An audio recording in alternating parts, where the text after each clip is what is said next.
টাকার জন্য নিজের শরীরটাকে বিক্রি করে দিলেন আপনি আদ্রিজা। আপনাকে অন্তত তেমন ভাবিনি আমি, কিন্তু সুন্দর লালসাগ্রস্ত শরীরের অধিকারী রূপবতী নারীকে ভালো ভাবা বোধে উচিত হয়নি আমার। রাইট আদ্রিজা? সরি মিসেস রক্তিম মাহমুদ। আদ্রিজা টলমলে চোখে মুখ তুলে চাইল রক্তিমের দিকে। যে ছেলেটা রোজ এক একটা মেয়ের সাথে টাইম স্পেন্ড করে, যার হাজারটা মেয়ের সাথে ইন্টিমেট রিলেশন, যে ছেলেটা তাকে ভালো ভেবেছিল ভাবতেই তাচ্ছিল্য মাখা হাসল সে। শরীরে জড়িয়ে থাকা চাদরটা আরও ভালোভাবে মুষ্টিবদ্ধ করে জড়িয়েই থম মেরে বসল সে। রক্তিমের দিকে ছোট ছোট চোখে তাকিয়ে বলে উঠল, আপনার কাছে নারীর সংজ্ঞা মানে কি আমার ইতিমধ্যে জানা হয়ে গেছে রক্তিম। গত রাতের আপনার হিংস্রতাই তার জানান দিয়েছে। তাই আপনার চোখে নিজেকে সাধু ভেবে একেবারে খুশির জোয়ারে ভেসে যাবে এমনটা ভাববেন না। রক্তিম মৃদু হাসার চেষ্টা করল। কাল রাতে ড্রিঙ্কস থেকে আদ্রিজার সাথে কী করেছে তা ভাবতেই শরীর শিরা উপশিরা কেঁপে উঠল তার। এক নজর আদ্রিজার দিকে তাকেই ভালোভাবে পর্যবেক্ষণ করল তাকে। ভেজা চুল থেকে টপ টপ পানি গড়াচ্ছে। শরীরে জড়ানো চাদরও বেশ খানিকটা ভিজে গিয়ে লিপটে পড়েছে শরীরে। শীতের সকালে এই কনকনে ঠান্ডায় ঠোঁট জোড়া ঈষৎ কাঁপছে তার। গলার ডান পাশে এখনো লাল টকটকে হয়ে ভাসছে দুটো কামড়ের চিহ্ন। রক্তিম ছোট্ট শ্বাস ফেলল। শেষ পর্যন্ত আদ্রিজা কথাটাও মস্তিষ্ক কিছুতেই মানতে চাইল না তার। এই পৃথিবীর প্রতিটা মেয়েকে অন্য নজরে দেখে আসলেও আদ্রিজার প্রতি তার সেই চাহনি আসে না। আদ্রিজার প্রতি আর যাই হোক শ্রদ্ধা সম্মান কাজ করে তার। আর সেই মেয়েটিকেই কিনা নিজের চাহিদা মেটানোর খোরাক বানালো। চোখজোড়া কয়েক সেকেন্ড বন্ধ রেখেই নিজের ভেতরের অনুশোচনাটাকে ধামাচাপা দিয়ে বাঁকা হাসল সে। বরাবরের মতো নিজেকে হাস্যোজ্জ্বল রেখেই দাঁত কেলিয়ে বলল, রেগে যাচ্ছেন আপনি? আমি কিন্তু আপনাকে কখনো রাখতে দেখিনি। আদ্রিজা শান্ত চাহনিতে তাকালো। বুকের ভেতর অদ্ভুত কষ্ট হচ্ছে। হঠাৎ বাবা মারা যাওয়ায় বিজনেসের সব পাওনা, ব্যাংক লোন মেটাতে যখন তার পরিবারের বেহাল দশা, তখনই রক্তিমের বাবা রক্তিমকে বিয়ে করার প্রস্তাবটা রেখেছিল। অর্ধেক দেনা পাওনা মিটিয়েই নিজেদের বাড়িঘর বিক্রি করে পথে নেমেছিল আদ্রিজা আর তার পরিবার। অবশেষে রক্তিমের বাবার কথায় টাকার বিনিময়ে এই বিয়েটা করে নেওয়াই ভালো মনে হয়েছিল তার। যদিও তার চাচাও পরামর্শ দিয়েছিল বিয়েটা করার, তবে রক্তিমের চরিত্র সম্পর্কে তার বাবা কিছুটা লুকিয়ে গেলেও রক্তিম লুকায়নি। প্রথম দিন থেকে বলে এসেছে সে তাকে বিয়ে করে জীবনটা নষ্ট না করতে। কিন্তু এছাড়া যে কোনো পথ নেই ওর। 3টে টিউশনি করে বাবার অর্থের ঋণ শোধ করা আর নিজের ছোট বোন আর মাকে হাসি খুশি রাখা কোনো কালেই সম্ভব নয়। তাই তো রক্তিমের মতোই একটা খারাপ চরিত্রের মানুষকে বিয়ে করতে হলো, যে কিনা নারী মাত্রই চেনে নারীর শরীর। আদৌ কি কোনো কালে রক্তিম তাকে স্ত্রী হিসেবে সম্মান করবে? কখনো কি মনে জায়গা করতে পারবে? আদ্রিজা দীর্ঘশ্বাস ফেলল। রক্তিমের নারীদের প্রতি ধারণা, দৃষ্টি, ঘৃণা সবটা জানার পরেও রক্তিমের সাথে এর আগে তার যতবার কথা হয়েছে খুব নম্র আর শালীনভাবে কথা বলেছে সে। কখনো এইটুকু অপমান কিংবা এইটুকু ঘৃণা নিয়ে কথা বলেনি। তবে আজ ঘৃণা হচ্ছে, চরম ঘৃণা হচ্ছে। নিজের শরীরের আনাচে কানাচে রক্তিমের স্পর্শগুলো মনে করে চোখ টলমল করল তার। দাঁতে দাঁত চেপে এটাকেই নিয়তি ভেবে নিয়ে চোখ বন্ধ করল সে। ছোট্ট নিঃশ্বাস ফেলে বলল, ওটাকে রাগ বলে না মিস্টার রক্তিম, ওটা তাচ্ছিল্য ছিল। রাগ সবার উপর হয় না, আপনার উপর তো নয়ই। কথাটা বলেই শরীরে জড়ানো চাদরটা নিয়ে উঠে দাঁড়ালো সে। ঈষৎ কাঁপতে থাকা শরীর নিয়ে ধীর পায়ে হেঁটে রুম থেকে বের হতে নিতেই রক্তিম বলে উঠল, তাচ্ছিল্য কিংবা রাগ, I don't care Adrija, and you know that আমি নারীকে কিভাবে জানি, কিভাবে দেখি। বিয়ের এক মুহূর্ত আগে পর্যন্ত আমি আপনাকে বুঝিয়েছি রক্তিম মানুষটা কেমন। সে নারী বলতে কেবল নারীর লোভনের শরীরটাই চেনে অদ্রিজা। রক্তিমের এক এক রাতের সঙ্গে এক এক নারী। রক্তিম নারীদের সম্মান করতে জানে না, তাই নারীর রাগ কিংবা তাচ্ছিল্য আমার কিছু যায় আসে না। আপনি টাকার বিনিময়ে বিয়ে করেছেন, আর প্রতিদিন যে নারীরা আমার সাথে সময় কাটায় তারাও টাকার বিনিময়ে সময় কাটায়।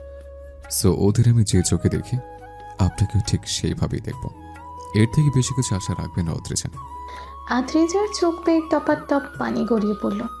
কত সহজে ওই সব মেয়েদের সাথে তার তুলনা করলো যেসব মেয়েদের টাকার বিনিময়ে কেনা যায়, অথচ জীবনে রক্তিম ছাড়া আর কোনো পুরুষকে নিজের শরীর তো দূর, হাতও ধরতে দেয়নি সে।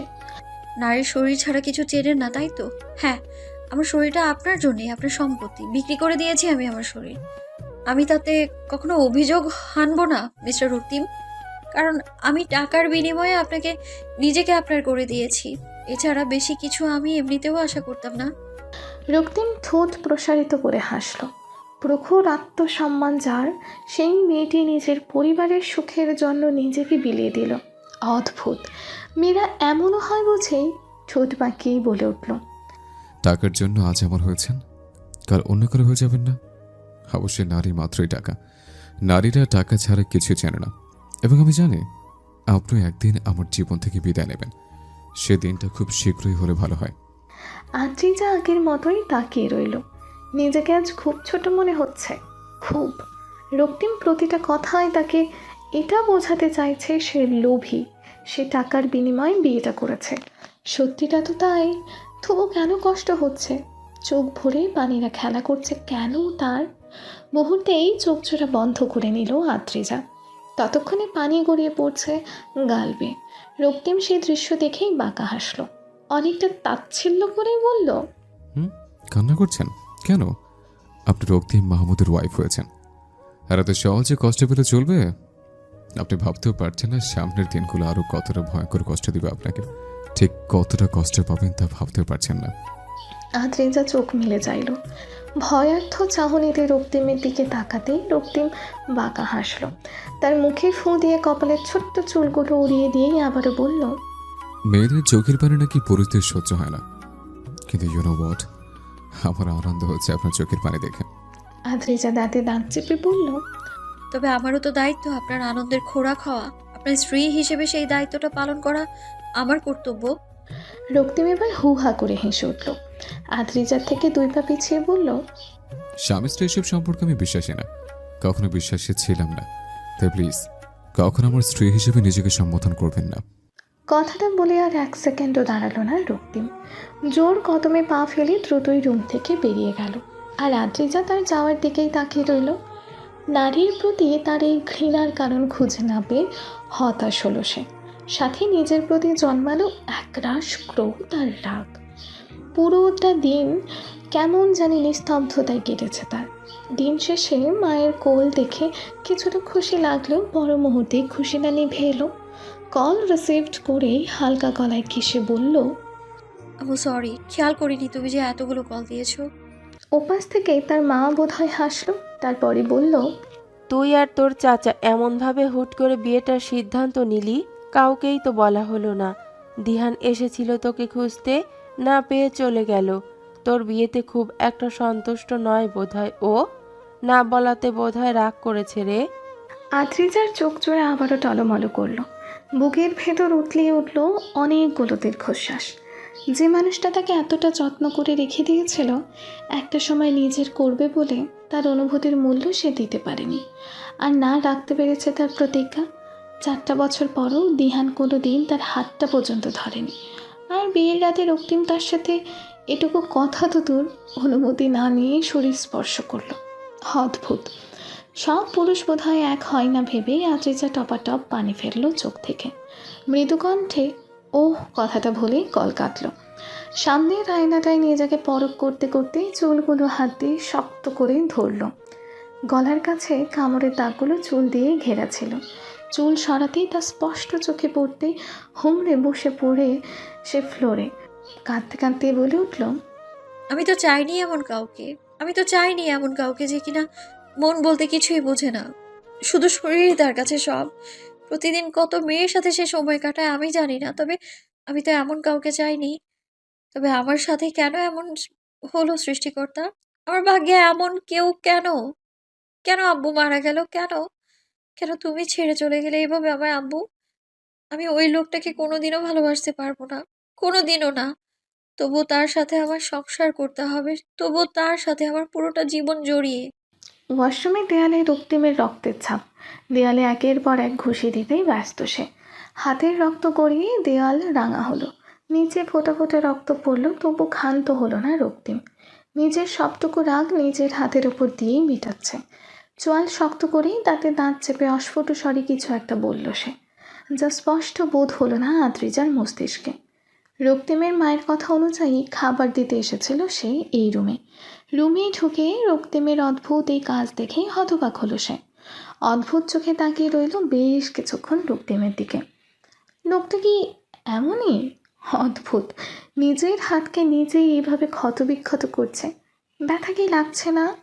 আদ্রিজা দু পা এগোতে নিতেই মুখের সামনেই ওয়াশরুমের দরজাটা ঠাস করে বন্ধ করে নিল রক্তিম। চিৎকার করে বলে উঠল, আপনি আমার রুমে? আমার রুমে আমি কাউকে অ্যালাউ করি না। এটা বলেন আপনি কি mister and Mrs Mahmud? Adrija পা জোড়া স্থির করে দাঁড়িয়ে গেল। এই রুমটা রক্তিমের তাই জানা ছিল না। স্বাভাবিকভাবেই ভেবে বসেছিল গতকালে যে রুমে সে আর রক্তিম ছিল ওটাই রক্তিমের রুম। সে তো কেবল রাতের খাবারটা দিতেই এসেছিল রক্তিমের আম্মুর কথা অনুযায়ী। এই রুমে ঢোকা যে নিষেধ আছে তা তো জানতো না। ছোট্ট ছোট্ট শ্বাস ফেলেই বলল সে, না বলেনি, আমি জানতাম না আপনার এই নিষেধাজ্ঞার কথা।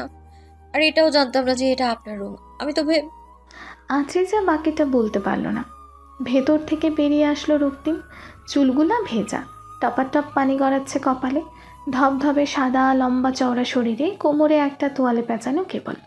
চোখজোড়া অসম্ভব রকম লাল হয়ে আছে তার। চোয়াল শক্ত রাখা সেই মুখটা অদ্ভুত ভয়ঙ্কর দেখাচ্ছিল। আদ্রিজা সেই মুখ চাহনিতে এক নজর তাকিয়েই দ্রুত নজর সরালো।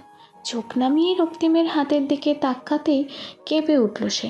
রক্ত এখনো গড়াচ্ছে, টপাটপ করে পড়ছে ফ্লোরে। সঙ্গে সঙ্গেই অস্ফুট স্বরে বলে উঠল আদ্রিজা, আপনার হাত। রক্তিম বাঁকা হাসল। হাত থেঁতলে গেছে, রক্তগুলো টলমলে হাতে খেলা করছে। হাতটা এক ছাড়া দিতেই রক্তের ছিটে পড়ল দেয়ালে। দাঁত কিরিয়ে বলে উঠল, কেয়ার নিচ্ছেন নাকি? আদ্রিজা মুখ কালো করল, মৃদু স্বরে বলে উঠল, আপনার খাবারটা দিতে এসেছিলাম।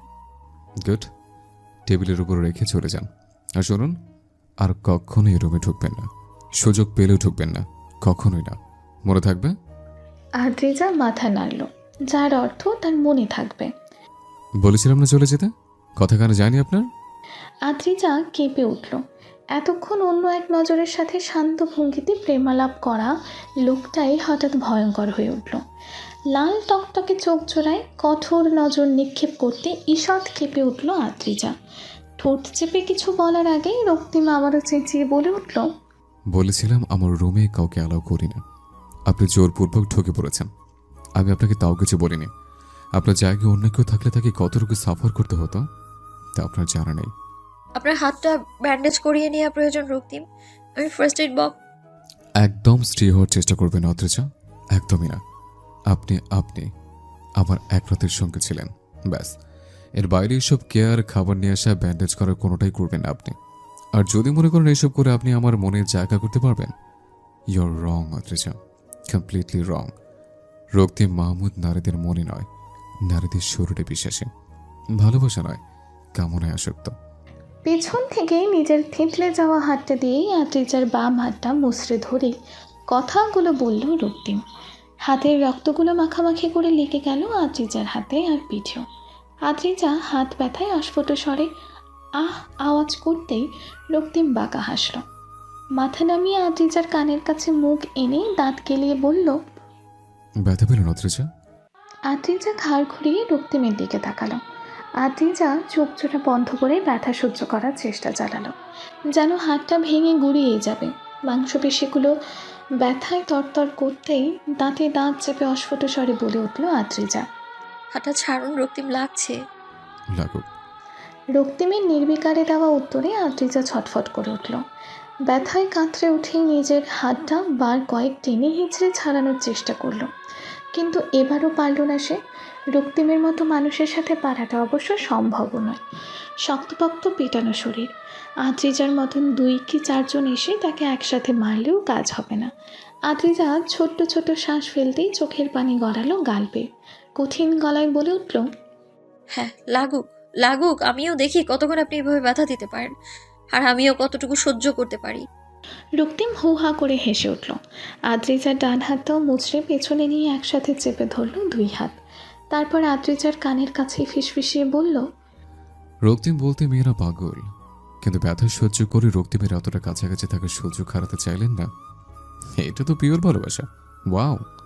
আদ্রিজা তাচ্ছিল্য হেসে বলে উঠল, ভালোবাসা? ভালোবাসা আদৌ আপনার মতো মানুষ বুঝতে পারে রক্তিম?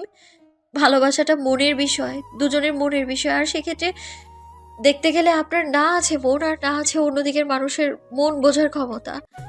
তাই আপনার দ্বারা ভালোবাসাটা যেমন সম্ভব নয়, ঠিক তেমনি কারো পক্ষে আপনাকে ভালোবাসাটাও সম্ভব নয়। আর যেখানে ভালোবাসাটাই সম্ভব না, সেখানে পিওর ভালোবাসা খুঁজে খুঁজে নিয়েছেন আপনি। হাস্যকর। তার মানে বলছেন আপনি কখনো আমায় ভালোবাসবেন না, আমার জন্য ভালোবাসা জন্মাবেন আপনার মনে, তাই তো? আদ্রিজা আগের মতোই কঠিন গলায় বলে উঠল, নিঃসন্দেহে না। আপনার মতো চরিত্রহীন মানুষকে আর যাই হোক ভালোবাসা যায় না রক্তিম, কোনোভাবেই না। কিন্তু অদ্ভুত ব্যাপার কি জানেন, এই চরিত্রহীন রক্তিম বলতেই মেয়েরা পাগল হয়ে যায়। রক্তিমের প্রতি মেয়েদের ভালোবাসা জন্মাতে 2 মিনিটের সময় লাগে না। আর আপনি তো সেখানে কিছুই না অত্রিজা। অ্যান্ড ইউ নো হোয়াট, আপনি খুব শীঘ্রই আমাকে ভালোবাসবেন। এই যে আজ তেজ নিয়ে বলে উঠলেন কখনোই ভালোবাসবেন না, সেদিন কিন্তু আপনি নিজের মাঝে নিজে মরবেন কেবল আমাকে ভালোবাসবেন এই কথারে ভেবে। কথাগুলো বলেই আদ্রিজার হাত জোড়া ছেড়ে দিল রক্তিম। অনেকক্ষণ পর নিজের হাত জোড়া শক্ত বাহু জোড়া থেকে মুক্তি পেয়ে শিথিল হতে লাগলো যেন হাতের মাংসপেশিগুলো। ফর্সা ধপধপে চিকুন হাত জোড়ায় রক্তিমের আঙুলের চাপ স্পষ্ট। আদ্রিজা হাতের দিকে এক নজর তাকিয়ে বলে উঠল, ছাড়লেন কেন? আমি তো বলেছিলাম লাগুক, আরো লাগুক, আমি সহ্য করে নেব। আদ্রিজার কথাটা শুনেই রক্তিম কাবর্ড থেকে নিজের শার্ট বের করে পড়তে পড়তেই আদ্রিজার দিকে তাকালো। চেহারায় কঠোরতা স্পষ্ট। রক্তিম বলল, দাঁড়ান, এক পায়ে দাঁড়িয়ে থাকুন, আপনার শাস্তি। আদ্রিজা হতবিহব্বল চোখে তাকাতেই রক্তিম তা উপেক্ষা করে ট্রাউজার হাতে নিয়ে পা বাড়ালো ওয়াশরুমের দিকে। মিনিট 5 পর ওয়াশরুম থেকে বেরিয়ে এসে আদ্রিজার দিকে দৃষ্টি নিক্ষেপ করলো। সেভাবেই দাঁড়িয়ে আছে আদ্রিজা। মুচকে হেসে 2 পা এগিয়ে চেয়ার টেনে বসলো সে। আপনার অনেক দরদ হয়েছিল না আমার এই হাতটার প্রতি? নিন, বেঁধে দিন রুমালটা হাতে। আদ্রিজা অবাক হয়ে তাকালো। কয়েক সেকেন্ড ইতস্তত করেই রুমালটা হাতে নিল সে। মৃদু শ্বাস ফেলে বলল সে, রুমালটা বাঁধলে আপনার ক্ষত ঠিক হয়ে যাবে না মিস্টার রক্তিম? ঔষধ ছাড়া রুমালে তো ক্ষত সারার কোনো ম্যাজিক হয়ে যাবে না, তাই না? আপনি একটু বেশি কেয়ার নিতে শুরু করলেন না, টিপিক্যাল বৌদের মতো। আমার ক্ষতর জন্য এই রুমালটার প্রয়োজন নেই, ব্যান্ডেজ তো দূর। আদ্রিজা বিরক্ত হলো। লোকটার অদ্ভুত কার্যকর্ম, অদ্ভুত আচরণ সত্যি বিস্ময়ের। ক্ষতটা কি এমনি এমনি ঠিক হয়ে যাবে? আদ্রিজার দিকে চেয়েই মুচকি হাসলো। চামচ দিয়ে খাবার মুখে নিতে নিতেই বাঁকা হেসে বিড়বিড়িয়ে বলল সে, আপনি সহ্য করতে চাইছেন, আমাকে সহ্য করতে চাইছেন, আমার আচরণকে সহ্য করতে চাইছেন, কিন্তু পারবেন না, পারবেন না অত্রিজা, আই প্রমিস। তখন রাত 1টা কি 12:30। রক্তিম ব্যালকনিতে দাঁড়িয়ে সিগারেটের ধোঁয়া ওড়াতে ব্যস্ত ছিল। আদ্রিজা এখন যেই রুমে, সেই রুমটা তার পাশেরই রুম। ব্যালকনি দুটো পাশাপাশি। এক নজর পাশের ব্যালকনিটার দিকে তাকিয়ে তপ্ত শ্বাস ফেলল সে। জীবনের সবগুলো কষ্ট নিকোটিনের কালো ধোঁয়ায় উগলে দেওয়ার চেষ্টা চালালো। এর আগে অবশ্য কোনো দিন সিগারেট খায়নি সে। ড্রিঙ্ক করেই নিজের কষ্ট ভোলার চেষ্টা চালাতো। কিন্তু আজ ড্রিঙ্কস করেনি সে। ইচ্ছেই হয়নি ড্রিঙ্কস করার, বরং রাগ হচ্ছে। গতকাল রাতে ড্রিঙ্কস না করলে হয়তো আদ্রিজার সাথে কিছুই ঘটতো না। ঠিক তখনই সামনে এসে দাঁড়ালেন রিয়াদ সাহেব। ছেলের দিকে তাকিয়ে দিয়ে গম্ভীর কণ্ঠে বলে উঠলেন, আমি তোমায় কি বলেছিলাম রক্তিম? বিয়ে করতে বলেছিলেন, করেছি তো। শুধু এটা নয় রক্তিম, বলেছিলাম বিয়ের পর 1 মাস তুমি আর আদ্রিজা একসাথে থাকবে। আদ্রিজার খেয়াল রাখবে এই 1 মাস। কোনো খারাপ আচরণ করবে না, কোনো মেয়ের সাথে মেলামেশা করবে না, ড্রিঙ্কস বা স্মোক কোনোটাই করবে না। কিন্তু তুমি কালকে ড্রিঙ্কস করেছো, আজকে স্মোক, এসব কি? হ্যাঁ? রক্তিম মৃদু হাসল। ডান ভ্রু উঁচু করেই বলে উঠল, আমি আপনাকে বলেছিলাম এত শর্ত মনে সম্ভব না। ওকে ফাইন, তাহলে ডিলটা ফাইনাল হবে না তোমার কথা মতন, তাই তো? আর তোমার কোম্পানির 50% প্রপার্টিও আমি পাবো না। এই বিশাল এরিয়াটা আমি অনাথ আশ্রমের জন্য ছেড়ে দেব। রক্তিম এবার ক্ষিপ্ত চাহনিতে তাকালো। দাঁতে দাঁত চেপে বলে উঠল, আমি আপনার প্রপার্টি কোনো কালই চাইনি মিস্টার মাহমুদ, কিন্তু ডিলটা যে ফাইনাল হওয়া চাই, আর ওই এরিয়াটাও চাই, মাইন্ডেড। আর আপনার এই শর্তে আমি অদ্রিজাকে বিয়ে করেছি। এবার যদি ডিলটার এরিয়াটা না পাই তো আমার থেকে খারাপ আর কি হবে না মিস্টার মাহমুদ। দেখা যাক ডিলটা ফাইনাল হয় কি না। 1 মাস পরেই ফাইনাল হবে তার জন্য সব কটা শর্ত মেনে চলতে হবে তোমায়। সব কয়টা? রক্তিম এবার সিগারেটটা ছুড়ে দিল ব্যালকনির বাইরে। চোখে মুখে তিক্ততা স্পষ্ট তার। নিজের বাবার কথাগুলো তার একেবারেই পছন্দ হয়নি, তা তার কপালের ভাঁজই বেশ স্পষ্ট। দাঁতে দাঁত চেপেই বলে উঠল সে। ডিলটা আমার কাছে কতটুকু ইম্পর্ট্যান্ট আপনি বুঝতে পারছেন না মিস্টার মাহমুদ। নয়তো একটা সরল মেয়েকে বিয়ে করে তার জীবন নষ্ট করতাম না আমি। যে বাড়িতে আমি 10 বছর বয়সের পর একটা মুহূর্ত ছিলাম না, আমি সেই বাড়িতেই থাকছি, তারপর আপনার সাথে এক ছাদের নিচে। এই দুটো শর্ত মেনে নিয়েছে, বাকিগুলো তো তার কাছে কিছুই নয়। আর সে ডিলটা যদি ফাইনাল না হয় তো বুঝতে পারছেন কি ঘটবে? আন্দাজ নেই আপনার। রিয়াদ সাহেব ক্লান্ত চোখে তাকালেন, তারপর হালকা হেসেই বলে উঠলেন, যাও নিজের রুমে যাও। আমি তোমায় সত্যি এটাও বলেছি আদ্রিজার সাথে একসাথে 1 মাস থাকতে হবে তোমার। আশা করি মনে আছে। রক্তিম আনমনে কিছু একটা ভেবে নিয়ে রিয়াদ সাহেবের দিকে তাকালো। ভ্রু নাচিয়ে তৎক্ষণাৎ বলে উঠল, কালকে আমি এই রুমে ড্রিঙ্ক করেছিলাম, স্পষ্ট মনে আছে আমার। কাল এতটাই ড্রাঙ্ক ছিলাম যে। কথাটা বলেই থামলো রক্তিম। তারপরে কড়া দৃষ্টিতে রিয়াদ সাহেবের দিকে তাকিয়ে বলে উঠল, মিস্টার মাহমুদ, আমাকে ড্রাঙ্ক অবস্থায় ওই রুমে কে নিয়ে গিয়েছে? কে? আপনি? হ্যাঁ আমি। কেন? ডিসকাস্টিং। আমি আপনাকে বলেছিলাম? বলিনি। তাও কোন সাহসে আপনি আমাকে এই রুমে নিয়ে গেছিলেন? How dare you Mr Mahmud. আপনি জানেন না আপনি আমার সাথে কি করেছেন। এর জন্য আপনাকে সাফার করতে হবে মিস্টার মাহমুদ। কথাগুলো বলেই আর এক পাও দাঁড়ালো না রক্তিম। রিয়াদ সাহেবের ওপর তার প্রচুর রাগ হচ্ছে। রাগে শরীরের শিরা উপশিরাগুলো যেন টই টই করছে। 2 পা এগিয়ে আদ্রিজার মুখোমুখি হাঁটু গেড়ে বসে পড়ল সে। আরও কয়েক মিনিট ঠিক সেভাবে তাকিয়ে থেকেই আদ্রিজার চুলগুলো হাত দিয়ে কানের পিছনে গুঁজে দিয়ে মৃদু গলায় বলল সে, আপনাকে সরতে হবে অদ্রিজা, আমার জীবন থেকে সরতে হবে যে কোনো মূল্যে, নয়তো যে এই রক্তিম রক্তিম থাকবে না, তার মাঝে অবিন্যস্তভাবে অন্য এক রক্তিম তৈরি হয়ে যাবে। আর আমি যে সেটা চাই না অদ্রিজা। রক্তিমের কাউকে প্রয়োজন নেই, না তো তার বাবার প্রয়োজন আছে, না তো মা, আর না ভালোবাসার মানুষ। সে একাই থাকবে। Please leave Adrija, please. Adrija বেঘরেই ঘুমোচ্ছিল। রক্তিম ছোট ছোট চোখে কয়েকবার তাকাতে হাত জোড়া দিয়ে আদ্রিজার ঠোঁট ছুঁয়ে দিতে গিয়েও থেমে গেল আবারও। সকাল সকাল ঘুম থেকে উঠেই নিজের চোখের সামনে রক্তিমের ঘুমন্ত মুখটা ভেসে উঠতে চমকে গেল আদ্রিজা। পর্দার একপাশে রুমের ভেতরে রিয়াদ সাহেবকে পত্রিকা পড়তে দেখে মৃদু স্বরে বলে উঠল, স্যার আসবো? অদ্ভুত ভাগ্য আমার, বুঝলে। ছেলে মেয়ে বলতে একটা ছেলেই, সেই ছেলেই আমায় বাবা ডাকে না, মিস্টার মাহমুদ ডাকে। আর ছেলের বউ, সেও বাবা ডাকে না, স্যার সম্বোধন করে। জীবনে বোধহয় বাবা ডাকটা শোনা হবে না আমার। সরি, আর হবে না, এবার থেকে বাবাই বলবো। রিয়াদ সাহেব খুশি হলেন। তার চোখের ভাঁজে স্পষ্ট ফুটে উঠল সেই খুশিটা। মুখের হাসিটা যেন মুখের আধ পাকা দাড়িতেও ফুটে উঠল। তৃপ্তি নিয়ে কয়েক সেকেন্ড হেসে নিয়েই বলে উঠলেন তিনি, বলো কি বলবে? ভার্সিটি যাওয়া নিয়েই বলতে এসেছিলাম আমি। আজ থেকে যেতে পারি আমি ভার্সিটিতে? কেন নয়, আজ থেকেই যেতে পারো। নিচে গাড়ি আছে, পৌঁছে দেবো তোমাকে। কোন টাইমে ফিরবে বলে দিও, গিয়ে নিয়ে আসবো, ঠিক আছে? আদ্রিজা হালকা নিঃশ্বাস ছেড়ে বলে উঠল, আমি একা একা যেতে পারবো, আশা করি এইটুকু স্বাধীনতা আপনি দেবেন স্যার। কথাটা বলেই জিভ কাটল আদ্রিজা। পর মুহূর্তেই বলে উঠল, সরি বাবা। রিয়াদ সাহেব হাসলেন। আদ্রিজাও মৃদু হেসে পরখ করে দেখল রিয়াদ সাহেবের হাসিটা একেবারে রক্তিমের মতোই। রিয়াদ সাহেবের চেহারাটাও একদম রক্তিমের মতোই। আদ্রিজা শাওয়ার নিয়ে ভেজা চুলগুলো টাওয়াল দিয়ে মুছে নিচ্ছিল। হাতে একটা লাল টকটকে শাড়ি। ওয়াশরুমে শাড়ি পরতে অসুবিধা হবে তাই শাড়িটা ওয়াশরুমে না পরে রুমে নিয়ে এসেছিল সে। পরনে পেটিকোট আর ব্লাউজ। ভেজা চুলগুলো থেকে টাওয়াল ছাড়িয়ে শাড়িটা পরতে যাচ্ছিল, ঠিক তখনই দরজা মেলে রুমে প্রবেশ করলো রক্তিম। নিজের থেকে কয়েক হাত দূরে হুরের মতো রূপকন্যার মোহিত রূপ চোখের নজর কাটতে বুক ধুকফুক করলো তার। অবাধ্য চোখজোড়া সেভাবেই কয়েক সেকেন্ড তাকাতে চোখজোড়াকে মাতাল করে তুলল উন্মুক্ত ফর্সা ধবধবে পেটের ত্বকে থাকা কালো তিলটা। মোমের মতো ধবধবে ফর্সা নরম তুলতুলে ত্বক, ফোঁটা ফোঁটা পানি। ঠিক তার মাঝেই কালো কুচকুচে তিলটা যেন আকৃষ্ট করারই মন্ত্র জপছে। রক্তিম সেভাবেই তাকিয়ে রইল।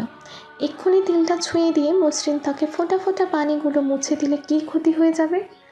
আদ্রিজা কি কিছু মনে করবে তাতে? নিজের ভাবনায় নিজেই অবাক হলো রক্তিম। যার থেকে দূরে থাকার এত চেষ্টা, তারই কাছে যাওয়ার জন্য মন বলছে। অদ্ভুত। বিছানার ওপর নিজের রুমালটা আর ঘড়িটা নিতে নিতে বলে উঠল, উফস, মিস্টার মাহমুদ, আমার জন্য কিছু করতে না পারলেও রূপবতী বউ বেছে দিতে ঠিকই পেরেছেন কিন্তু। আদ্রিজা চমকে তাকালো। এই রুমে কেউ নেই, এই ভাবনাতেই সে শাড়ি পরতে ব্যস্ত ছিল। রুমে কখন রক্তিম এলো তা তার খেয়ালেই আসেনি। হুট করে রক্তিমের কণ্ঠ পেয়ে কুচি না করেই শাড়িটা এলোমেলোভাবে কোনোভাবে জড়িয়ে নিল শরীরে। রক্তিমের দিকে তাকিয়েই দাঁতে দাঁত চেপে বলল, আপনি সব দিক থেকেই জ্ঞান শূন্য মানব রক্তিম।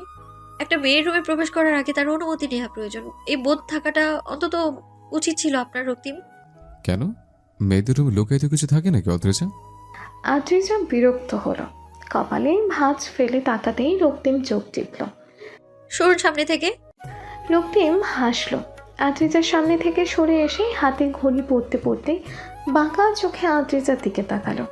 আদ্রিজা দ্রুত ওয়াশরুমের দিকে হাঁটা দিল। রক্তিম মুচকি হাসল। টেবিলের উপর থেকে একটা ফাইল নিয়ে দেখতে দেখতে চেঁচিয়ে বলে উঠল, অদ্রিজা, প্লিজ একটু তাড়াতাড়ি আসবেন, আমার কাছে কথা ছিল আপনার সাথে। রক্তিম কথাটা বললেও ভেতর থেকে কোনো সাড়া আসলো না। রক্তিম 1 মিনিট 2 মিনিট করে প্রায় 10 কি 15 মিনিট ওয়াশরুমের দরজায় তাকিয়েছে। আদ্রিজার বের হওয়ার কথা নেই।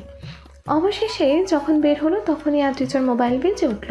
বিছানার উপর থাকা মোবাইলটা স্ক্রিনের উপর স্পষ্ট ভাসছে দিহান নামটা।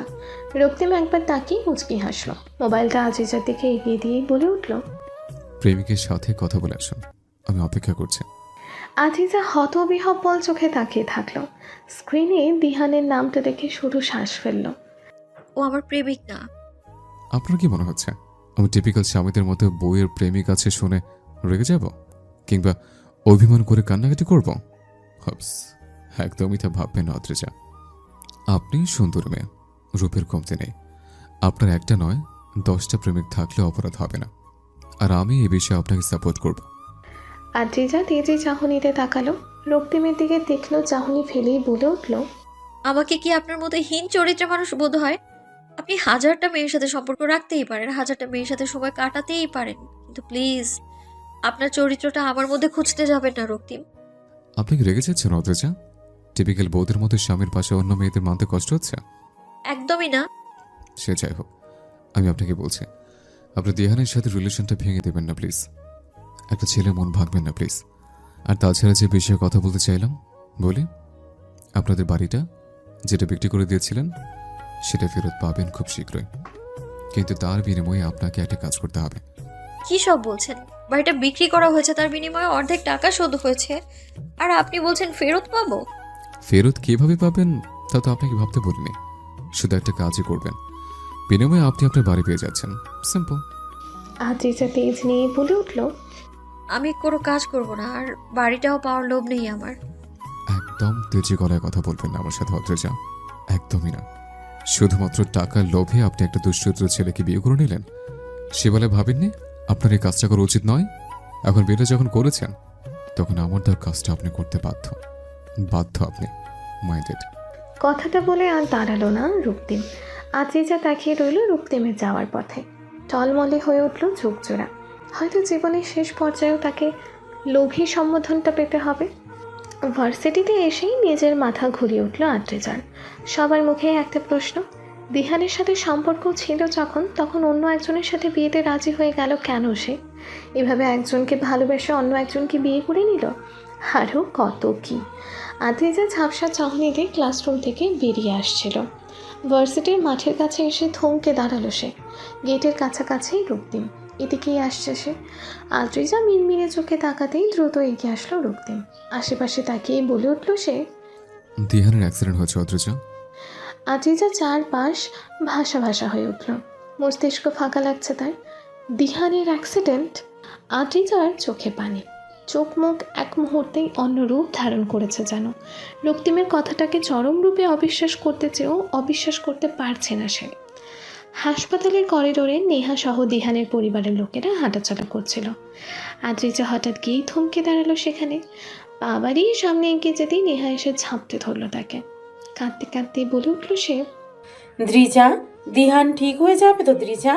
প্লিজ ওকে ভালো করে দে না দ্রিজা। আমি ওকে ভালোবাসি, ওকে ছাড়া বাঁচবো না আমি দ্রিজা। ও ভালো হয়ে যাবে তো? আদ্রিজা থমথমে চোখে মুখে নেহার দিকে তাকালো। কাঁদতে কাঁদতে চোখগুলো ফুলে লাল হয়ে গেছে মেয়েটার। কেবিনের দরজার দিকে তাকিয়ে মুখটা ফ্যাকাশে রক্তশূন্য বিধ্বস্ত চেহারার মেয়েটিকে দেখেই হাহাকার করে উঠল আদ্রিজার মনটা। সত্যিই ঠিক হয়ে যাবে তো দিহান? আবারও কথা হবে তো? বলা হবে তো? দিহান, আমি তোমায় ঠকিয়েছি, তোমায় ক্ষমা করবে তো আমায়? কি করে হলো এসব নেহা? তোরা তো আজ ভার্সিটি আসলি না। নেহা এত প্রশ্ন সামলাতে পারল না, উত্তরে দিতে পারল না। তার আগেই শরীরটা ঢলে এলিয়ে দিল আদ্রিজার ওপর ভর করে। হসপিটালে বাইরে গাড়ি আছে অত্রিজা, আপনি নেহাকে বাড়িতে পৌঁছে দিয়ে আসুন। ও অনেকটাই দুর্বল। আসার পর আমি আপনাকে সবটা বিস্তারিত বলবো। অপরাধী তার অপরাধ স্বীকার করবে আপনার কাছে। আদ্রিজা শেষের কথাটার মানে বুঝে উঠল না। টলমল চোখে এদিক ওদিক তাকিয়ে দিহানের আম্মুকে চোখে পড়ল। দিহানের আব্বুর কাঁধে মাথা রেখে কেঁদেই চলেছেন তিনি। দিহানের আব্বু বিধ্বস্ত হয়ে বসে রইলেন। আদ্রিজা সেদিকে তাকিয়ে থাকতেই রক্তিম আবারও বলল, আপনাকে যেতে বলেছিলাম অত্রিজা, নেহা করে বাড়ি পৌঁছে দিয়ে আসুন। ড্রাইভার আবার আপনাকে দিয়ে আসবে। গো ফাস্ট। আদ্রিজা মৃদু কণ্ঠে বলল, একবার দিহানকে দেখেই যাই। ওর সাথে আমি অন্যায় করেছি মিস্টার রক্তিম, ঠকিয়েছি ওকে আমি। ওর কিছু হতে পারে না রক্তিম, কিচ্ছু হতে পারে না। আমি ওর কিচ্ছু হতে দেব না। রক্তিম হাসল। কপালের আঘাতটা থেকে এখনো রক্তক্ষরণ হচ্ছে তার। মাথার পেছনটাও আঘাত পেয়েছে সে, প্রচুর ব্যথা হচ্ছে। মাথার পেছনটা হাত দিয়ে বুলিয়ে নিয়ে হেসে বলল, অপারেশন থিয়েটারে এমনিতে আপনি ঢুকতে পারবেন না অত্রিজা। দেহানকে এই মুহূর্তে দেখা সম্ভব না। আপনি নেহাকে দিয়ে আসুন, তারপর এসে দেহানকে দেখবেন। প্রমিস করছে দেহানের কিছুই হবে না। আদ্রিজা রক্তিমের কথার উত্তর দিল না। কান্না পাচ্ছে তার, হাত পা কাঁপছে। দিহানকে দেখতে চাইলেও হৃদয় থেকে দিহানকে দেখার সাহস জোগাতে পারল না সে। কী অবস্থায় দেখবে দিহানকে? তখন বিকাল। হাসপাতালের কেবিনে দরজার আড়ালে দাঁড়িয়েই আদ্রিজা দিহানকে দেখল। দিহানের চোখ এখনো বন্ধ, জ্ঞান ফেরেনি। মাথায় সহ শরীরের বিভিন্ন জায়গায় ব্যান্ডেজ। চলুন, আপনাকে সবটা বলছে। আমাকে আবার মিটিং অ্যাটেন্ড করতে হবে, আসুন। আদ্রিজা হতবিহব্বল চাহনিতে তাকালো রক্তিমের দিকে। মৃদু কণ্ঠে বলল, আপনার কপালের ক্ষতটা গভীর, রক্ত গড়াচ্ছে রক্তিম। হসপিটালে ব্যান্ডেজ করে নিবে। আদ্রিজা বাকিটা বলতে পারল না। তার আগেই রক্তিম বিরক্তি নিয়ে বলে উঠল, এসব সিম্প্যাথি আমার সাথে একদমই দেখাবেন না অত্রিজা, চলুন। আদ্রিজা কপাল কুঁচকে নিল। সিম্প্যাথি? এটাকে সিম্প্যাথি বলে? জানা নেই তার। রক্তিমের সাথে পা বাড়ালো। সিঁড়ি বেয়ে নিচে নেমে রক্তিম দাঁড়িয়ে পড়তেই সেও দাঁড়িয়ে পড়ল। তারপর রক্তিমের মুখোমুখি দাঁড়িয়ে জিজ্ঞেস করে উঠল, বলুন রক্তিম, আপনার শার্টে রক্ত, নেহার জামায় রক্ত, দিহানের অ্যাক্সিডেন্ট। আপনি দিহান, নেহা ওদের কিভাবে চেনেন? দিহানের অ্যাক্সিডেন্টের সাথে আপনার কি সম্পর্ক? সবটা বলুন। রক্তিম হেসে উঠল। আদ্রিজা কঠিন গলায় বলল, হাসছেন? এই অবস্থায় হাসি পাচ্ছে আপনার রক্তিম? দিহানের কি অবস্থা জানেন আপনি? মৃত্যুর সাথে লড়তে লড়তে ফিরেছে ও। হসপিটালে এমন একটা পরিস্থিতি দাঁড়িয়ে আপনি হাসতে পারছেন? মানছি মেয়েদের আপনি পণ্য হিসেবে দেখেন, তাদের দুঃখ কষ্ট আপনার কাছে কিচ্ছু না। কিন্তু একজন মানুষের মর্মর অবস্থায় আপনি নির্দয়ের মতো হেসে চলেছেন রক্তিম। ছি! আদ্রিজার এতগুলো কথায় তেমন একটা বোধ হলো না রক্তিমের। সে হাসির জন্য এতগুলো কথা বলল, আদ্রিজা সেই হাসিতেও এই কথাগুলোর বিশেষ একটা প্রভাব পড়ল না। রক্তিম নিজের মতোই হাসলো। কয়েক সেকেন্ড পর হাসিটা থামতে বলে উঠল, উপস, আপনি আমার সম্পর্কে নিজের মনে ভালো ধারণা বসে রেখেছেন কেন অত্রিজা? আমার মধ্যে কোনো ভালো নেই। আপনি চাইলেও কোনো ভালো খুঁজে পাবেন না আমার মধ্যে। আপনার মতো মানুষকে ভালো ভাবাটাই অপরাধ মিস্টার রক্তিম। আপনি নিকৃষ্ট, পৃথিবীর সব থেকে নিকৃষ্ট মানুষ আপনি রক্তিম। ঘৃণা করি আমি আপনাকে। দেহান আর নেহাকে আমি কিভাবে তোদের কাছ থেকে জেনে নেবেন প্লিজ। আর দেহানের অ্যাক্সিডেন্ট, অ্যাকচুয়ালি দেহান আর নেহা একসাথে ছিল, আর আমার গাড়ির সাথে ধাক্কা খেয়েই দেহানের অ্যাক্সিডেন্ট হয়েছে। তারপর নেহা আর আমি। রক্তিমকে বাকিটা বলতে দিল না আদ্রিজা। ঝাপটে পড়ল রক্তিমের ওপর। রক্তিমের কলারটা নিজের দুই হাতে শক্ত করে ধরেই ক্ষিপ্ত চাহনি ফেলল রক্তিমের মুখে। হিংস্র বাঘিনীর মতো রক্তিমের কলার ঝাঁকড়াতে ঝাঁকড়াতে বলে উঠল, আপনি আপনি দিহানের সাথে এমনটা করেছেন রক্তিম? ছি! কাল যখন দিহান কল করেছিল আপনি একদম সরল ব্যবহার করেছিলেন। আমার কাছে অদ্ভুত লেগেছিল ব্যবহারটা, কিন্তু তাই বলে আপনি দিহানের সাথে এমন কিছু করবেন রক্তিম? 1 মিনিট। ড্রিঙ্ক করেছেন আপনি? ড্রিঙ্ক করে গাড়ি চালিয়েছেন, আর যার ফলস্বরূপ দিহান এখন হসপিটালের কেবিনে জ্ঞান শূন্য হয়ে পড়ে আছে। ছি! আপনার জন্য আজ একটা মানুষ হসপিটালের কেবিনে মর অবস্থায় পড়ে আছে Raktim. I hate you Raktim, I hate you. আদ্রিজার এভাবে আক্রমণে রক্তিম অবাক হলো না। সে সেভাবেই দাঁড়িয়ে আছে, মুখে হাসি। আদ্রিজার বুক ধাক্কানো, কলার ঝাঁকড়ানো রক্তিমকে এক বিন্দু নাড়াতে পারল না। সে সেভাবেই দাঁড়িয়ে বাঁকা হাসল। ঠিক তখনই নার্সটি আসলো, মুখে হাসি রেখেই বলে উঠল, দিহান শেখের জ্ঞান ফিরেছে, আপনি চাইলে দেখা করে আসতে পারেন। আদ্রিজা মাথা তুলে চাইল নার্সটির দিকে। কে উনি? রক্তিম নির্বিকারভাবে বলে উঠল, যে ছেলেটা অ্যাডমিট হয়েছে দিহান শেখ, তার হবু স্ত্রী। নার্সটি মৃদু হাসল, তারপরে বলল, আর আপনার কে হয়? কেউ নয়, শুধু পরিচিত। রক্তিম কথাটা বলেই পা বাড়ালো হসপিটালের বাইরে। বুকটা ভার ভার লাগছে তার।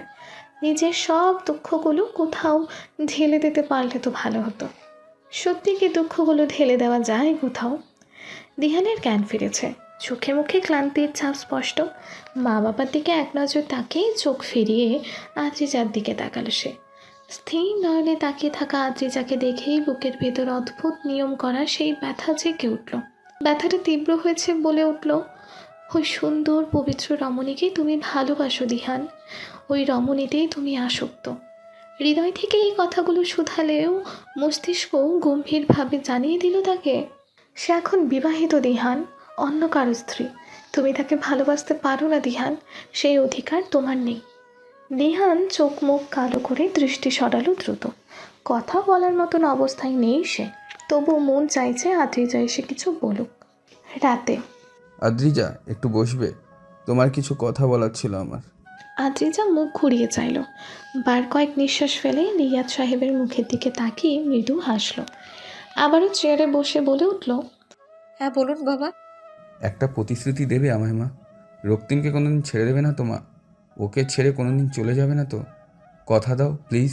আদ্রিজা শুরু চাহনিতে বার কয়েক চাইল রিয়াদ সাহেবের দিকে, তারপরে তপ্ত শ্বাস ফেলল।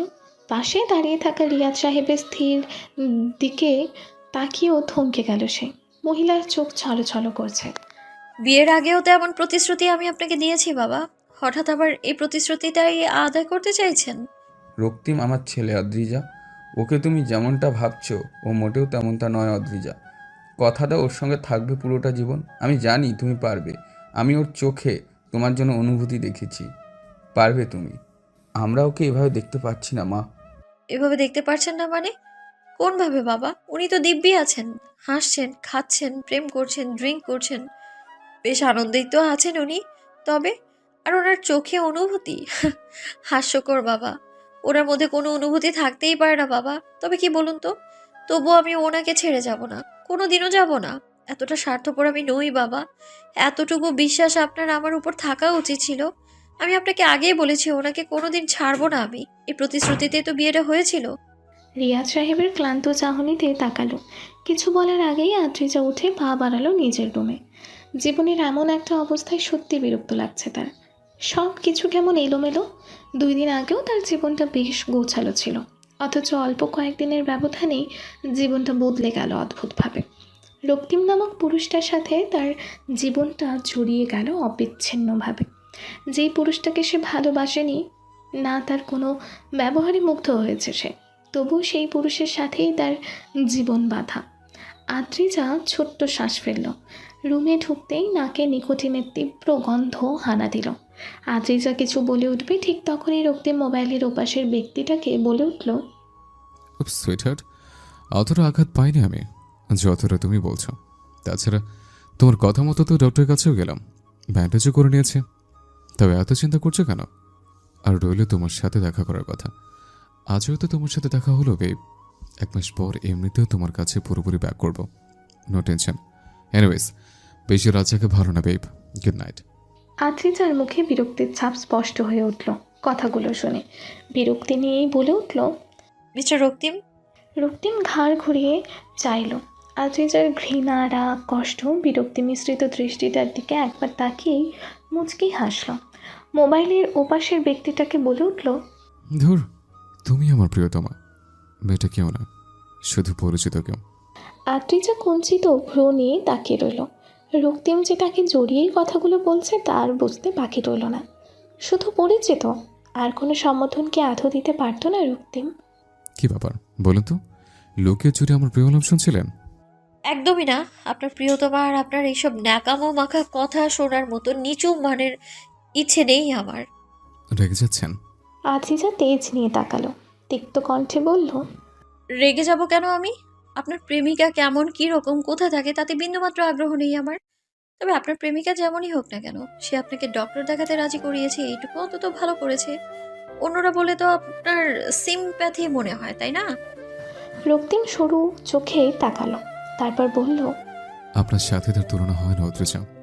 বৃথা বৃথা তুলনা করবেনও না। আপনার বলে কথা বলে সিম্পাথি হলেও সে কখনো সিম্পাথি নিয়ে কথা বলবেন আমার সাথে। তাকে আমি অনেকটা ভালোবাসি। আদ্রিজা মেকি হাসলো, তারপর বলল, যাক, আপনি কাউকে ভালোবাসেন শুনে ভালো লাগলো।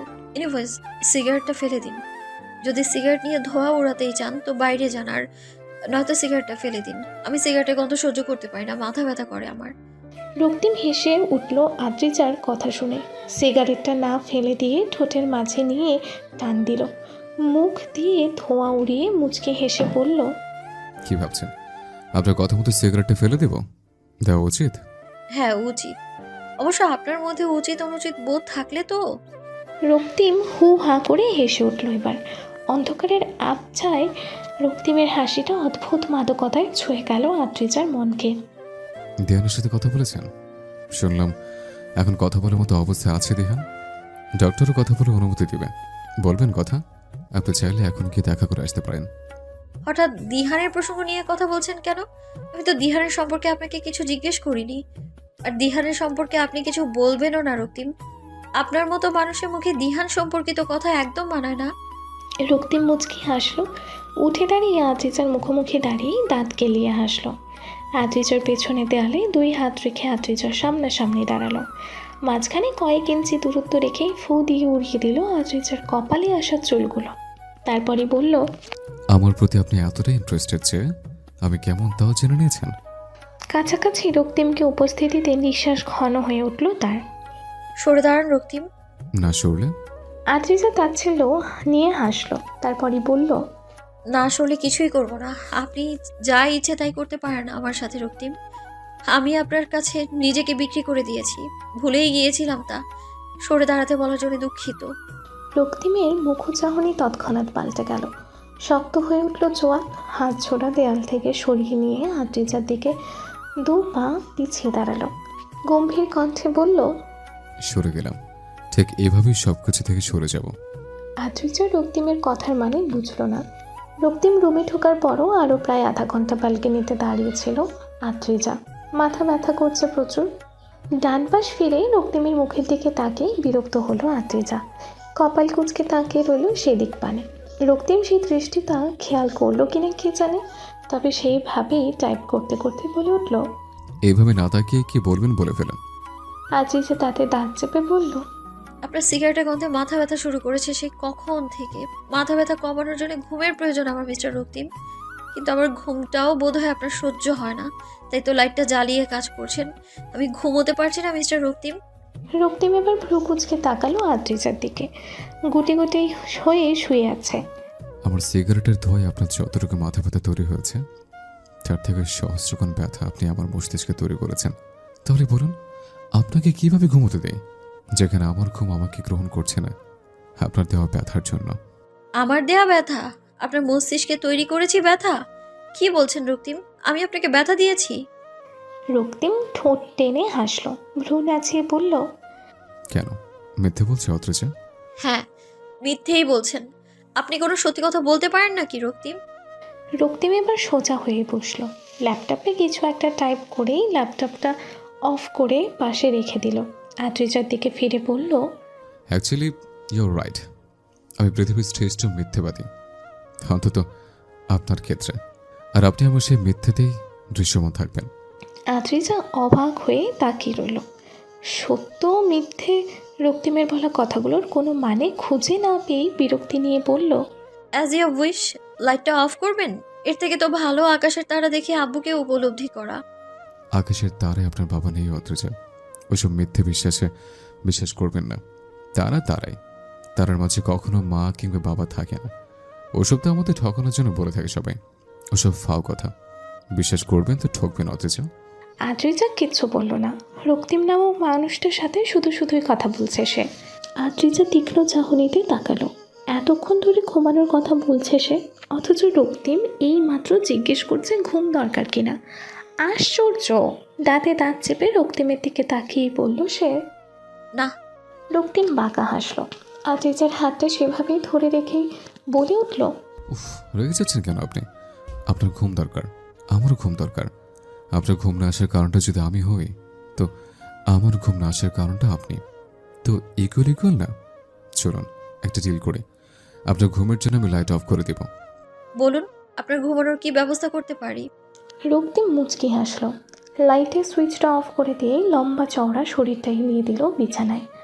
আদ্রিজা রক্তিমের অদ্ভুত ঘুমানোর ব্যবস্থা দেখে বেঁচে গেল ভেবেই উপাস ফেলল। ঠিক তখনই উপাসের ব্যক্তিটি অদ্ভুত কাজ করে বসল। তার শক্তপোক্ত হাত জোড়া দিয়ে জড়িয়ে নিল আদ্রিজাকে। সঙ্গে সঙ্গেই আদ্রিজার পুরো শরীর বই বিরক্তি ছুঁয়ে গেল। পর মুহূর্তেই মনে পড়ল রক্তিমের বাবার থেকে টাকা নিয়েই বিয়েটা করেছে সে। চাইলেও এই লোকটার স্পর্শকে ঠেলে দিতে পারবে না সে। নীরবে ভাবে হাত জোড়ার স্পর্শে চোখ জোড়া বন্ধ করতেই রক্তিম কানের কাছে ফিসফিসিয়ে বলল, কিছু করতে হবে না অদ্রিজা। আপনাকে এইভাবে জড়িয়ে ধরতে দিলেই হবে। ঘুমটা আমার প্রয়োজন, আছে তীব্রভাবে প্রয়োজন। তাই আপনাকে জড়িয়ে ধরে আমার কাছে ভুল মনে হচ্ছে না। আর আপনি তো বললেন আপনার শরীরটা আমার কাছে বিক্রি করে দিয়েছেন, তবে আপনার শরীরটাকে জড়িয়ে ধরাটা অপরাধ হবে না, বলুন? অদ্রিজা কিছু বলল না। অদ্ভুত পুরুষটির কোমল ছোঁয়ায় অস্বস্তিতে ভরে উঠল মন। আজকে তার ছোঁয়া স্পষ্ট বলছে, তার ছোঁয়ায় কোনো কামনা নেই কোনো লালসা। সকাল হলো, সূর্যের ঝকঝকে কিরণ না হলেও মৃদু আলো চারিদিকটাই ঠিকই ছড়িয়েছে। অদ্রিজা চোখ মেলে চাইল। রাতে সেই অসহ্য মানুষটাকে সহ্য করার প্রয়াসে তারই দুই হাতের বন্ধনে কখন যে ঘুমিয়ে পড়েছে খেয়ালই হয়নি তার। শুভ সকাল মিসেস অদ্রিজা। অদ্রিজা এবারও কিছু বলল না। রক্তিমের দিকে তাকিয়ে রইল। কি বলবে খুঁজেও পেল না। শুভ সকালের বদলে কি শুভ সকাল বলা উচিত তার বুঝে উঠল না অদ্রিজা। চুপচাপ দাঁড়িয়ে থাকতেই রক্তিম এগিয়ে এলো। চোখ টিপে ফিসফিসিয়ে বলে উঠল, কি ব্যাপার বলুন তো? আমার প্রেমে টেমে পড়ে গেলেন না তো? সকাল সকাল ঘুম থেকে উঠে আমায় খুঁজে বেড়াচ্ছেন যে? একদিনে জড়িয়ে ধরে এতটা অস্থির হয়ে পড়লেন আমার জন্য? ওপস, তাহলে তো আপনাকে রোজই জড়িয়ে ধরে ঘুমানো উচিত। আপনি আরো অস্থির হয়ে ভালোবাসতে শুরু করবেন আমায়, কি বলুন? অদ্রিজা মুখ চোখ কুঁচকে তাকালো। ঠোঁট চেপে বলল, মোটেও তেমন কিছু না। আর কোনো অস্থিরতাও নয়। আপনি রুমে না থাকলে দরজা লাগিয়ে ভালোভাবে ঘুমোতে যেত, তাই দেখছিলাম। ধরুন আপনি আমায় ভালোবাসলেন, আমাকে চাইলেন, খুব করে চাইলেন, আমার জন্য অস্থিরভাবে দিনরাত পার করলেন। বিষয়টা দারুণ হবে না? অদ্রিজা দুই পা পিছিয়ে রক্তিমের থেকে দূরে গিয়ে দাঁড়ালো। দৃঢ় কণ্ঠে বলল, না, খুব বিশ্রী এবং জঘন্য হবে। আর এই বিশ্রী এবং জঘন্য বিষয়টা কখনোই ঘটবে না রক্তিম, আমি বলছি। আর আমি বলছি ঘটবে, খুব শীঘ্রই ঘটবে অদ্রিজা। খুব শীঘ্রই কোন এক সন্ধ্যা কিংবা কোন এক সকাল কিংবা হতে পারে কোন এক অন্ধকার রাতে আপনি আমার সামনে এসে বলবেন ভালোবাসি। অদ্রিজা বিরক্ত নিয়ে তাকালো। রক্তিম কথাটা বলেই বাঁকা হাসলো। অদ্রিজার পাশ কাটিয়ে যেতেই বলল, রেডি থাকবেন? আমি যাওয়ার সময় আপনাকে দিয়ানের কাছে নিয়ে যাব, তারপর ভার্সিটি ছেড়ে আসবো। অদ্রিজা তীক্ষ্ণ চাহনিতে তাকিয়ে রইল রক্তিমের যাওয়ার পথে। এতটা বিশ্বাস নিয়ে বলা কথাগুলো, এতটা আস্থা, কেন? সেই দিনের পর 7 দিন কেটেছে। এই 7 দিনে রক্তিম অদ্রিজার সাথে প্রয়োজন ছাড়া একবারও কথা বলেনি। রক্তিম বাসায় ফিরলেই অবাক হয়ে চাইতো অদ্রিজা। এই ছেলেটাকে মন থেকে অভদ্র অসহ্য লোক মনে করতো সে। কিন্তু এই 7 দিনে পুরো পাল্টে গেল যেন যুবকটি। মুখের খোঁচা দাড়িগুলো অনন্য সুন্দর মনে হলো অদ্রিজার। লোকটার নীরবতাও ভিন্ন রকম সুন্দর। অদ্রিজা মৃদু হেসেই বলল। মিস্টার রক্তিম, আপনার খাবারটা। রক্তিম মাথা উঁচু করে চাইল। চোখের সামনে পুষ্পের ন্যায় পবিত্র সুন্দর রমণীকে আপাদমস্তক দেখে নিয়েই মেকি হাসল সে। ক্লান্ত চোখ জোড়া দিয়ে ইশারা করে বোঝালো, খাবারগুলো টেবিলে রেখে দিন। অদ্রিজা হতাশ হলো। এবারের মতো রক্তিমের সাথে কথা বলার আশাটা হারিয়ে গেল তার। আত্মসম্মানের জ্বলন্ত অনলে বার কয়েক নিজের মনকে ঝলসে নিয়েই পাশে ফিরে দাঁড়ালো। খাবারটা টেবিলের ওপর আওয়াজ করে রেখেই সামনের চেয়ারটায় বসে পড়ল। অদ্ভুত, এই লোকটা তার সাথে এমন করছে কেন? শুরু থেকে তো এমন ছিল না। তাহলে হঠাৎ এতটা পরিবর্তন কেন তার মাঝে? আসলেই কি রক্তিমকে যেমনটা ভেবেছিল রক্তিম তেমন নয়? তখন রিয়াদ সাহেব বললেন, আমার রুমে এসো তো একটু। আপনার আর আমার মাঝে বিজনেস পার্টনার ব্যতীত অন্য কোনো সম্পর্ক নেই মিস্টার মাহমুদ। প্লিজ ভুলে যাবেন না কথাটা। আর আমাকে এভাবে আপনার রুমে যাওয়ার আদেশ দেওয়ার অধিকার আপনার নেই। মাইন্ডেড। রক্তিম, তুমি না মানলেও আমি মানি আমি তোমার বাবা। তোমার মাও বোধ হয় তাই মানে। এখন তুমি কি তোমার মাকেও বলবে সে তোমার মা নয়? যদি ধরেও নিই আমরা তোমার বাবা মা নই, তাও কি এসে যায়? তুমি সত্যি কি আমাদের ছেলে না? তুমি অ্যাকচুয়ালি বিগড়ে গেছো রক্তিম, তোমার মস্তিষ্কটাই বিগড়ে গেছে, নয়তো নিজের বাবা মাকে অস্বীকার করতে। কথাগুলো শুনে রক্তিমের চোখে মুখে হঠাৎই অদ্ভুত পরিবর্তন নামলো। চোখে মুখে ফুটে উঠল অদ্ভুত রকম হিংস্রতা, ঘৃণা এবং রাগ। কপালের রাগটা যেন সঙ্গে সঙ্গে ফুলে উঠল যেন। চোখ জোড়া লাল টকটকে হয়ে উঠল দ্রুত। রাগে সামনের চেয়ারটাকে এক লাথি মারতেই চেয়ারটা গিয়ে গড়িয়ে পড়ল অদ্রিজার পায়ে। কাঠের ভারী চেয়ারটা পায়ের ওপর পড়তে ব্যথায় কনকনিয়ে উঠল পায়ের মাংসপেশি। মুখ দিয়ে অস্ফুট স্বরে বেরিয়ে আসলো আ। চোখ টলমলে উঠল সঙ্গে সঙ্গে। তীব্র ব্যথায় মোমের মতো সাদা তুলতুলে মুখটা হয়ে উঠল নীল। অস্ফুট স্বরে কাতরে উঠেই বসে পড়ল সঙ্গে সঙ্গে। পায়ে হাত দিয়ে চেপে ধরেই কপাল কুঁচকে তাকালো রক্তিমের দিকে। রক্তিমকে আগের মতোই হিংস্রতা খাচ্ছে। এভাবে ছুড়লেন কেন চেয়ারটা? মাথায় সমস্যা আছে আপনার? নিজের বাবা মায়ের সাথে তো ঠিকভাবে কথা বলেন না, তা না তারা হয় বাদই দিলাম, তা বলে অস্বীকার করছেন বাবা মাকে? ছি, সন্তান হিসেবেই তো অযোগ্য আপনি। রক্তিম লাল টকটকে চোখ জোড়া দিয়েই অদ্রিজার দিকে তাকালো। দাঁতে দাঁত চেপে বলল, স্টপ অদ্রিজা, আপনি একটা কথা বলবেন না। আপনার সে অধিকার নেই। অদ্রিজা থ হয়ে তাকিয়ে রইল। অধিকার? সত্যি কি অধিকার নেই? রিয়াদ সাহেব ধমকের স্বরে বললেন, রক্তিম, তুমি এভাবে ওর সাথে কথা বলতে পারো না। তাছাড়া তুমি তো বলেছিলে এই 1 মাস তুমি অদ্রিজার খেয়াল রাখবে। এটাকে তো খেয়াল রাখা বলে না রক্তিম, তাই না? মিস্টার মাহমুদ, আপনি আমার উপর অধিকার দেখাচ্ছেন? বাবার অধিকার? লজ্জা করো না? ছি, প্লিজ নিজের লিমিটটা ক্রস করবেন না। আর ওই মেয়েটাকেও নিজের লিমিটে থাকতে দিন। উনি লোভী, টাকার লোভে বিয়ে করেছেন আমায়। কাল অন্য একজনের কাছে বেশি টাকা পেয়ে লাফ মেরে চলে যাবে আমার জীবন থেকে। তাই দুদিনের অতিথির আমার সম্পর্কে কথা বলে কোনো অধিকারই নেই মিস্টার মাহমুদ, কোনো অধিকার নেই। অদ্রিজার টলমলো চোখে চেয়ে থাকলো। লোভী? সে লোভী? লোভী সমাধানটা কি জীবনের শেষ প্রান্তে গিয়েও সহ্য করতে হবে তাকে? এখন পুরোপুরি সুস্থ হয়েছে দিহান। এতদিন পর ভার্সিটিতে এসে পরিচিত মুখগুলোকে খুঁজে বেড়ালো চোখজোড়া।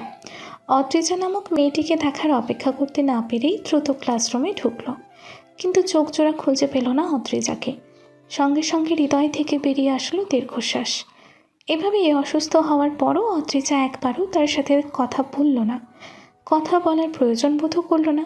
কী অদ্ভুত! এতক্ষণ রক্তিমের আর নিজের ওপর থাকা রাগ, ক্রোধ আর ঘৃণাটা সঙ্গে সঙ্গে উবে গেল চওড়া অপরাধ বোধে। এক্ষুনি দিহান কিছু বলে বসলে কি বলবে সে? উত্তর কি দেবে? দিহানও কি তাকে লোভী বলবে? অদ্রিজা ভেবে পেল না। দ্রুত ভাড়াটা দিয়ে দিহানকে এড়িয়ে পা ফেলতেই দিহানের শান্ত কণ্ঠটা কানে এলো। এড়িয়ে যাচ্ছ কেন আমায় দ্রিজা? অদ্রিজার নিঃশ্বাস ঘন হয়ে উঠল, কপাল ঘেমে উঠল। ঘাড় ঘুরিয়ে দিহানের দিকে তাকাতেই আবারও বলে উঠল দিহান, তোমার বর এতটা সন্দেহ করে তোমাকে যে তার ছেলে বন্ধুর সাথেও কথা বলতে নিষেধ করে দিয়েছে। অন্তত আমার তো লোকটাকে তেমনই মনে হয় অদ্রিজা। তুমি স্বেচ্ছায় আমায় এড়িয়ে যাচ্ছ কেন? তেমন কিছু নয়, ক্লাস আছে দিহান। কথাটা বলে উল্টো দিক ফিরে খুঁড়িয়ে চলতে লাগলো অদ্রিজা। দিহান ভ্রু কুঁচকে চাইল। পেছন থেকে অদ্রিজার হাতটাই প্রথমবারের মতো ধরে নিয়ে বলে উঠল, মিথ্যে। শুধুমাত্র ক্লাস আছে বলে তুমি আমায় এড়িয়ে যেতে পারো না অদ্রিজা। অদ্রিজা অবাক হয়ে পেছনে ফিরে চাইল। দিহান তার হাত ধরেছে, তাদের বিশ্বাসই হচ্ছে না। অবাক হয়েই তাকিয়ে রইল দিহানের হাতের বন্ধনের দিকে। মৃদু কণ্ঠে বলল, হাত ছাড়ো দিহান। দিহান আরও শান্ত কণ্ঠে বলল, আগে এড়িয়ে যাওয়ার কারণটা বলো দ্রিজা। আমি তো তোমায় অপরাধী বলিনি, অন্যান্য প্রেমিকের মতো তোমায় ছলনাময়ী কিংবা প্রতারকও বলবো না আমি। তুমি তুমি তুমি দ্রিজা, তুমি সেই মেয়েটা যাকে আমি ভালোবাসতাম, ভালোবাসি, যার কাছে আমি এটুকু সময় চেয়েছিলাম। যাক, সেসব না হয় বাদ, কিন্তু আমায় এড়িয়ে যাচ্ছ কেন আদ্রিজা? আমি তো তোমার কাছে কিছু চাইছি না, কিছু বলছিও না তোমাকে।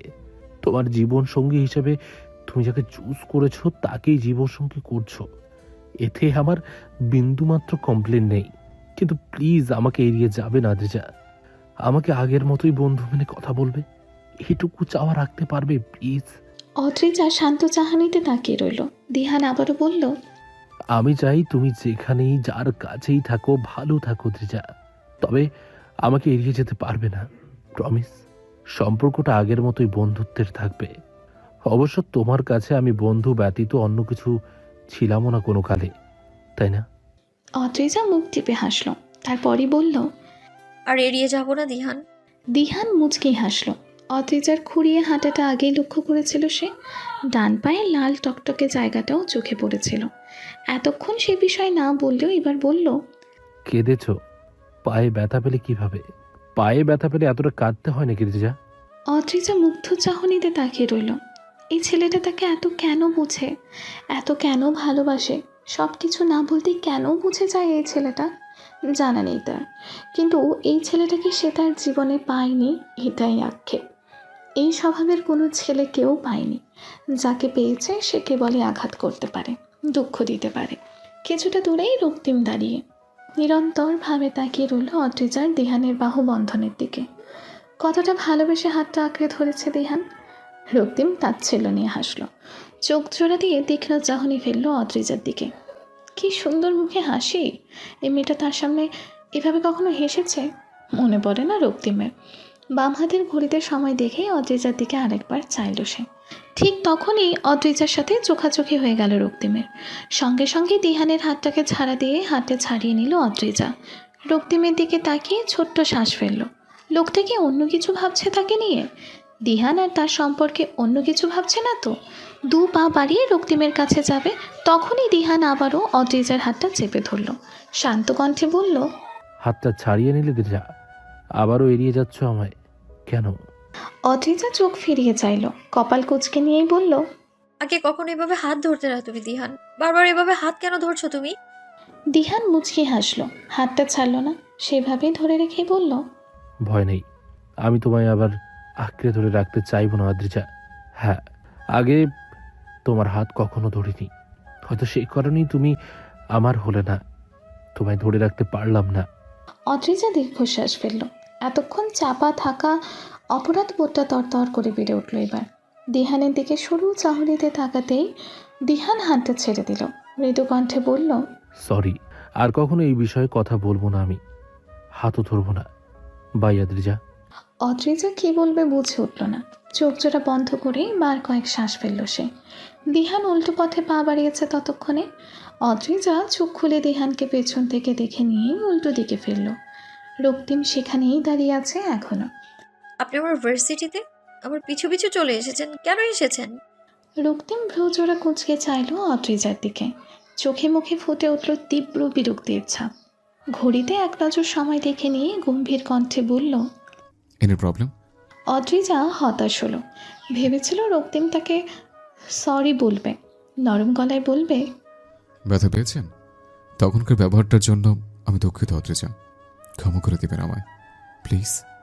কিন্তু তেমন কিছু বলল না রক্তিম। অবশ্যই সমস্যা রক্তিম। একটা লোভী মেয়ের পিছু পিছু আপনি তার ভার্সিটিতে আসবেন কেন? কি কারণ? অদ্রিজাকে এবারও নিরাশ করল রক্তিম। ম্লান হাসি হেসে বলে উঠল, ভুল, ভার্সিটিটা কেবল আপনি আর আপনার প্রেমিকের না অদ্রিজা। মানে ভার্সিটিতে আপনার পরিচিত আর কে আছে বলুন? রক্তিমের বিরক্তির ছাপটা এবার আরও গাঢ় হলো। মুখ চোখ কুঁচকে নিয়ে অদ্রিজার বাহুজোড়া চেপে ধরল দুই হাতে। শক্ত হাত জোড়ার চেপে ধরা সহ্য করতে পারল না। অদ্রিজার নরম তুলতুলে পেশির হাতজোড়া ব্যথায় সঙ্গে সঙ্গেই চোখ মুখ কালো হয়ে গেল অদ্রিজার। রক্তিম এক নজর তাকিয়ে দাঁতে দাঁত চেপে বলল, সমস্যা কি আপনার? জ্বালাচ্ছেন কেন আমাকে? বুঝতে পারছেন না আমি আপনাকে এড়িয়ে যাচ্ছি? আপনাকে বিরক্ত লাগছে আমার অদ্রিজা। আপনাকে সহ্য করতে পারছি না আমি। বোঝার চেষ্টা করুন, আমায় ছেড়ে দিন please. Leave me Adrija, please. Adrija টলমল চাহনিতে তাকালো রক্তিমের দিকে। কেঁপে উঠল হৃদয়ের ভেতরটা। বলার মতো কিছু খুঁজেও পেল না সে। কান্না পাচ্ছে। রক্তিমের প্রতি সদ্য জন্ম নেওয়া অনুভূতিগুলো নিমিষেই ভেঙে গেল যেন। রক্তিম মুচকি হাসল। হঠাৎ গাড়ি থামিয়েই অদ্রিজার দিকে তাকালো গভীর দৃষ্টিতে। হাত দিয়ে সরিয়ে দিল অদ্রিজার কপালের চুলগুলো। মুখটা অদ্রিজার কানের কাছে নিয়েই ফিসফিসিয়ে বলল, আপনি আমায় মুক্তি দিন। আপনি নামক রমণী থেকে আমায় মুক্তি দিন অদ্রিজা। আমি জড়িয়ে যাচ্ছে, না চাই তো আপনার সাথে জড়িয়ে যাচ্ছে। এখনো সময় আছে অদ্রিজা, আমায় মুক্তি দিন। আমি আমার মতো বাঁচতে পারবো। আমি চাই না আপনি আমায় নিয়ে খেলেন। আমি সেই খেলা অবশ্যই হারবো, এটাই আমার নিয়তি। কিন্তু আমি আপনার খেলার শিকার হতে চাই না। বাঁচতে চাই, নিজের মতো বাঁচতে চাই। তানিশা আর রিমু ওদের মতো নিজের নিজস্বতা হারিয়ে ছটফট করে মরতে চাই না আমি। অদ্রিজা মূর্তির মতো বসে স্তব্ধ হয়ে চাইল রক্তিমের দিকে। এতক্ষণ চুপচাপ রক্তিমের বলা সব কয়টা কথা শ্রবণ করেই কঠিন হয়ে উঠল তার চাহনি। তাচ্ছিল্য হেসে বলে উঠল, শেষ? আমার মেয়াদকাল শেষ আপনার কাছে? রিমু, তানিশা, এরপর আমিই ছিলাম, তাই না? এখন আমায় নিয়ে খেলা শেষ রক্তিম? এতটাই ঠুনকো একটা নারী আপনার কাছে? কেন একটা মেয়েকে এতটা ছোট নজরে কেন দেখেন? আমি জানি আমার থেকে মুক্তি নিয়ে আপনি আবারও অন্য কোনো মেয়েকে ঠকাবেন, তার বিশ্বাসকে ঠকাবেন, কিন্তু আমি তো মুক্তি দিব না। আপনাকে এই লড়াইটা লড়তে হবে রক্তিম। দেখা যাক কে এই লড়াইটা জেতে, আমি নাকি আপনি। রক্তিম সেটে গা এলিয়ে চোখ বুঝল। বুকের ভেতর মুহূর্তেই জেগে উঠল অদ্ভুত ব্যথা।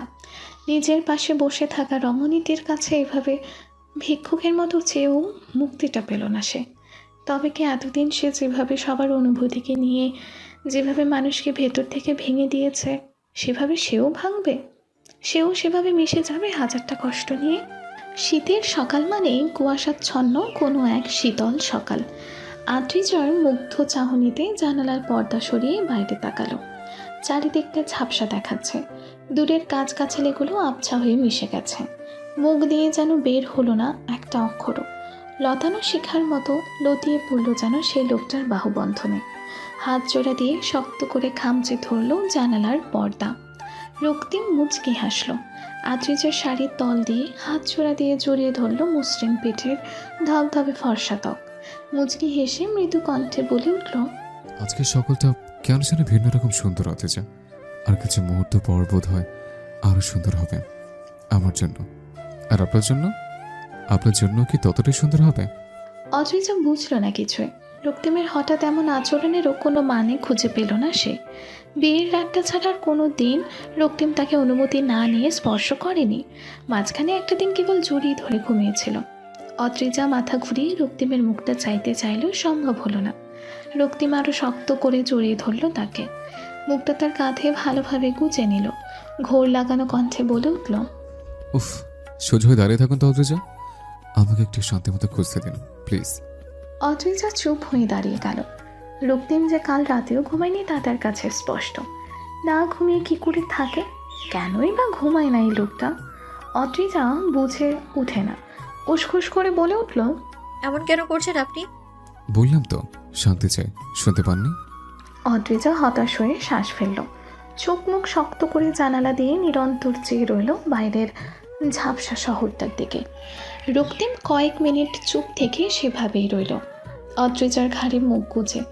মুচকি হেসে শীতল কণ্ঠে বলল, আপনাদের কোম্পানির সবটুকু পাওনা দেওনা আজ মিটিয়ে দেওয়া কমপ্লিট হয়ে যাবে।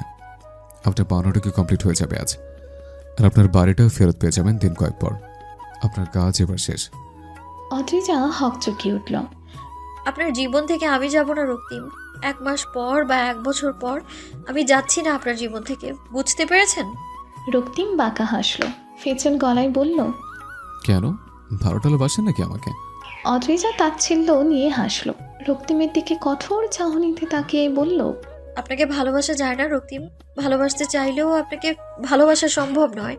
যে আমার অনুমতি না নিয়ে শরীর ছুঁয়েছে তাকে ভালোবাসা যায় না। যে মদ্যপ অবস্থায় গাড়ি চালিয়ে দিহানের অ্যাক্সিডেন্ট করেছে, যে আমায় বারবার আঘাত করে, তাকে কি করে ভালোবাসি বলুন? তাছাড়া যে মানুষটা মনের এক গুচ্ছ আবেগ, স্বচ্ছ অনুভূতি নিয়ে খেলা করে, তাকে তো কোনোভাবেই ভালোবাসা যায় না রক্তিম। আমাকে নিয়ে কৌতূহলটা বদ্ধ করে তালা দিয়ে যেতে বলেছিলাম, আপনি শুনলেন না অত্রিজা। আবারও মিস্টার মাহমুদের কাছে যেসব প্রশ্ন নিয়ে উপস্থিত হলেন নিজের কৌতূহল মেটাতে। চলুন আপনার কৌতূহলগুলো মিটিয়ে দিন। অদ্রিজা চুপ রইল। রক্তিম ছোট্ট শ্বাস ফেলেই বলতে শুরু করলো। গল্পটা একটা ছোট ছেলের, তখন তার বয়স 8 কি 9 হবে। প্রতিদিন বাবা মার ঝগড়া ঝামেলা এসব দেখে সে বড় হচ্ছিল। বাবা মায়ের সরল রূপের সাথে সে পরিচিত ছিল না। বাবা সবসময় গম্ভীর হয়ে ঘুরে বেড়াতো তার সামনে। বাবার সামনে আসলে সে ছোট্ট ফুটফুটে ছেলেটি ভয়ে কুকড়ে মরত। কোনোদিন বাবার কাছে কোনো আবদার রেখেছিল বলেও মনে পড়ে না। আর মা, ছোট ছেলেটা তার মাকে আঁকড়ে ধরে তার সবটুকু সময় কাটাতে চাইত। বাবার ভয়ে তটস্থ হয়ে থাকলেও মাকে অতটা ভয় পেত না। মাকে অনেকটা ভালোবাসত, কিন্তু সে মা তাকে সময় দিতে পারত না। মায়ের কাছে সে আবদার বার্নে রাখলে উনি বিরক্ত হতেন। ঝাঁঝালো কণ্ঠে কয়েকটা কথা বলে সরে যেতেন ছেলেটার কাছ থেকে। গেস করুন তো ছেলেটাকে। অদ্রিজা হতবাক হয়ে তাকিয়ে